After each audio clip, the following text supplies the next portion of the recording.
தமிழரின் பாரம்பரிய திருவிழாவை கொண்டாடுவோம். புத்தாடை பொங்கலோடு the Chennai Silks. Let the celebrations begin. வடகொரியாவில் பல வினோதமான சட்டங்கள் இருப்பது அனைவருக்கும் தெரிந்தது. சிறிய குற்றங்களுக்கு கூட மிகப்பெரிய தண்டனைகள் அங்கு விதிக்கப்படுகின்றன. அந்த வகையில்தான் வடகொரியாவில் நினைத்து பார்க்க முடியாத அளவிற்கு ஒரு கொடூர ரூல்ஸ் ஒன்று இருக்கிறதாம். அதாவது வடகொரிய மக்கள் அனைவரது வீடுகளிலும் கிம் ஜாங் உன் புகைப்படம் இருக்க வேண்டுமாம்.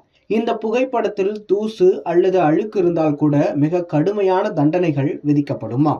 உலகின் மர்ம பிரதேசமாக வடகொரியா உள்ளது. அந்த நாட்டில் என்ன நடக்கிறது என்பதே வெளி உலகிற்கு தெரிவது இல்லை. வடகொரிய மக்களுக்கும் வெளி உலகத்துடன் எந்த தொடர்பும் கிடையாது.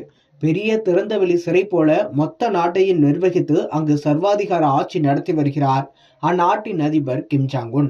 வடகொரியாவை பொறுத்தவரை அந்த நாட்டில் பல விசித்திரமான சட்டங்கள் இருப்பதாக கேள்விப்பட்டிருப்போம். அதாவது ஆடை அணிவது, முடி வெட்டுவது, வெளிநாட்டு சினிமாக்கள் பார்க்க தடை என பல கடுமையான கெடுபிடிகள் அந்நாட்டில் இருக்கின்றன.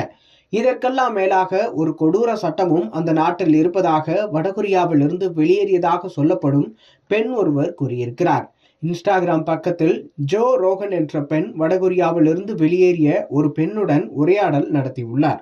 இதில் வடகொரியாவைச் சேர்ந்த பெண் என்று சொல்லப்படுபவர் வெளியிடும் தகவல் அதிர்ச்சி அளிப்பதாக இருக்கிறது.